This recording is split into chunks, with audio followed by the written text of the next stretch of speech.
I'm Joe Sestak, and I'm walking across Pennsylvania.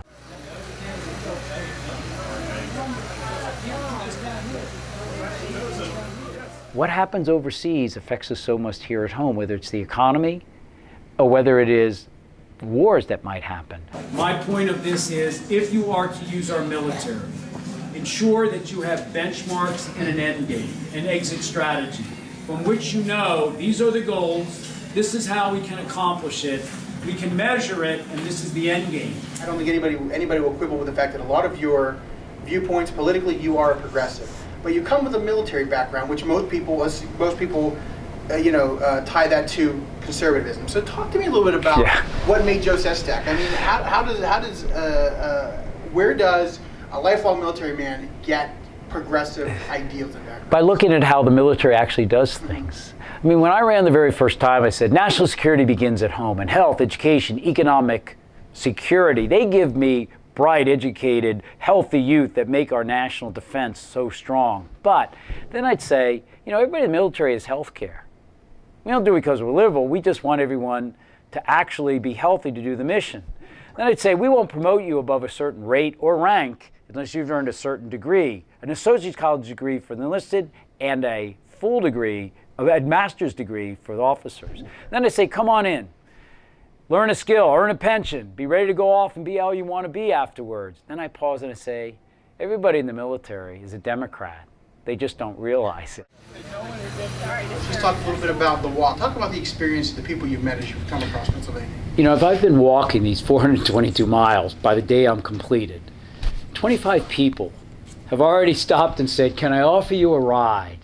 Who does that today, people think? Well, they do, particularly in the rural counties. Diplomacy is not a cup of tea. Diplomacy should hurt when it needs to be, like tough economic sanctions against Putin on his energy, or Iran on their food stuff, and others that say, you got to behave. The letter to Iran? Yes. Let's talk a little bit about that. The letter to Iran that Senator Toomey actually wrote to the Ayatollah, the supreme leader of an adversarial nation, Iran, an Ayatollah who has said death to America, was reckless. It showed no experience in world affairs. And it actually is so harmful to the presidency, the institution that is most responsible for securing our safety abroad. When Senator Toomey was asked his opinion on Syria, his office kept giving the response, undecided. When it was decided, saying, what's your opinion on Libya, what they said was, it's a tough set of circumstances. You and I a few weeks ago talked about Pat Toomey's record. Your record as a staunch supporter of the Affordable Care Act, and that's something you've unapologetically supported. But that's going to come up in this election. How are you going to address voting? How did you support the ACA? I hope the issue of the ACA, the Affordable Care Act, comes up all throughout this election. I just had one of the events in Westmoreland County on the Affordable Care Act. Why? Because it's practical and it works. Think about this. The Congressional Budget Office just came out last month and said the Affordable Care Act is now going to be $100 billion less than we thought it was going to be. Why? Because 25% more insurance companies this year are offering their health care plans on the individualized market because they see that I better get in on this marketplace and I'll lower my premiums to attract customers. If 7 out of 10 people in the individualized exchange change their health care plan, they'll save $150 each. Imagine that.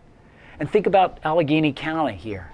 Allegheny County has the second lowest premiums in individualized health care plan. And you know what? They are lower than the employer-based health care plans here in this county. So I supported the president when he, I thought, belatedly decided that months and months later that we should use our artillery from the sky, but no troops on the ground in terms of companies, brigades, battalions, or divisions. But yes, some special forces. And as a military man yourself, how do you feel the U.S. has dealt with ISIS, and how would you like to see that situation? I think the president was relatively slow to react to ISIS. 13 months ago, ISIS was in Fallujah, only 60 miles from Baghdad. We also had been slow to give arms to the moderate rebels 3 or so years ago, and a vacuum was created because of that in Syria, which permitted ISIS to grow and finally get into Iraq. We cannot, I feel, however, let them have a safe haven there. So now I feel the president is correct in how he's handling it, which is artillery from the sky. very accurate F-18s, laser-guided munitions, for example, that they're so accurate they can put it in this window or that window. No ground forces, because we will train, as we have been doing, the Kurds to come south and the government forces of Baghdad to go to the west, and they're doing that. But we may have not companies, not divisions, or any of that, but potentially a few special forces that can take a laser and even more accurately pinpoint where some senior adversary is in order that we can decapitate as quickly as we can this terrorist group. And last thing, I'm going to ask you for,